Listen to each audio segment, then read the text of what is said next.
What's up, everybody? Welcome back to the channel. Today we'll be talking about the Bryant shooting that happened a couple weeks ago. And this one's a controversial topic. And I'm just going to give my take on what I think of the situation. It's controversial because it's a little bit different from your usual white police officer shooting and killing an African American. So the details of the shooting, it happened at 4:44 p.m., which is an unlucky number, I think, in Chinese culture. But April 20th is when it happened. The police arrived at a foster home in Columbus, responding to a caller who reported a woman that were trying to stab them or put hands on them. So, the police department released the police cam. And the footage shows that Bryant was chasing and pushing down one teenager to the ground and attempting to attack her with a knife. And the police officer yelled, "Hey, get down, get down." Seconds later, Bryant lunges at another woman who was pressed up against a car. And the video shows that a knife was in Bryant's hand. And she was swinging towards the other girl. And that's when the officer fires 4 shots, killing her.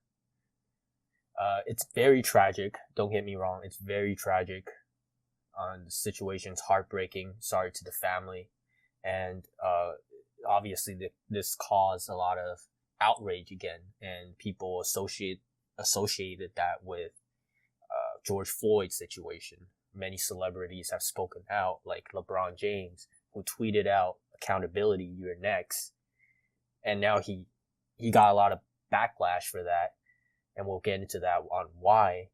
And now he took down the video, but it caused a lot of protesters to come. 60 protesters had gathered at the scene, while 100 more gathered in downtown Columbus, just marching, talking about the injustice.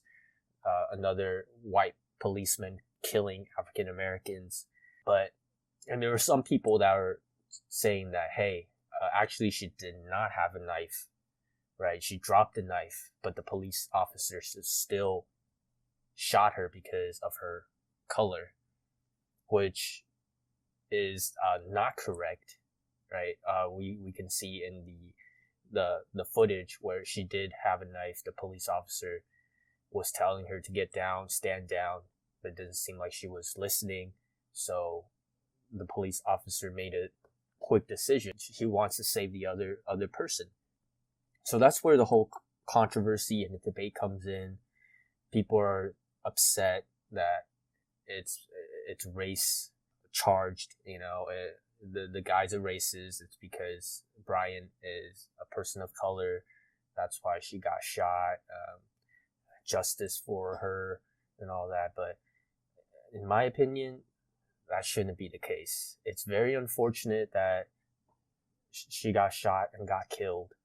But in that high, intense situation, the police officer has to make a split decision to save another life. And the police officer did, in fact, warn her to drop her weapon, to tell her, hey, stand down or I'm going to shoot. And she didn't. She was about to stab another person, which can lead to death for that other person. Or not death, but maybe just severe injuries.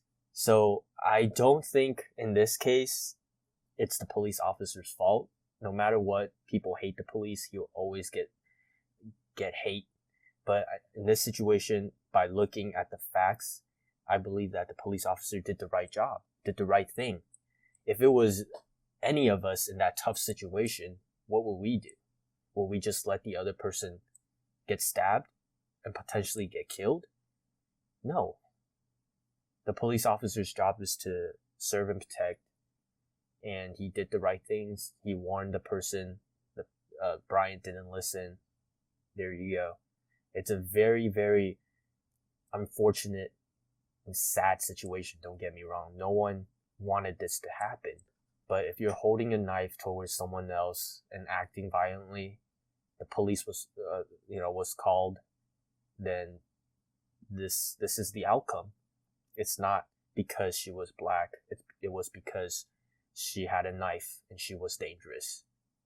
So this is the time where I do not agree with judging the police officer, and I do not believe that it's race. It was about race at all. It was about safety. So using BLM, using George Floyd to compare with this case is just ridiculous, I think. And I also think that, LeBron James being such a big figure, such an influencer, to not see that and just have this huge bias is very harmful.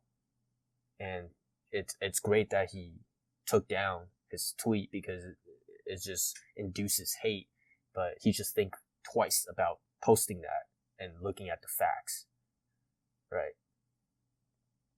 If he's in that situation, can you imagine being in that tense situation?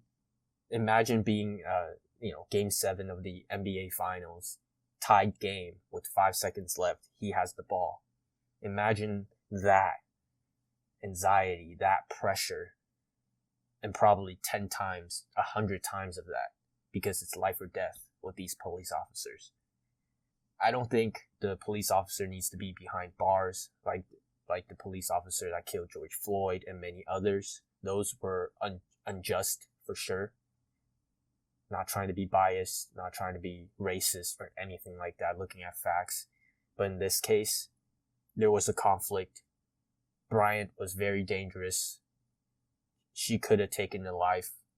The police officer was called to the scene and he did his job. It's nothing about the color of their skin. So we need to look at facts. That's all I'm saying. Anyways, that's all I got for today's video. I gave my take on it. Let me know what you guys think. Do you think it's the police officer could have done better? Do you think it's all about the race, the color of their skin, how the officer reacted? Do you kind of agree with me on how the situation played out? What do you think about LeBron's tweet? Let me know. And thank you guys for tuning in again in this episode. And I'm out. See ya.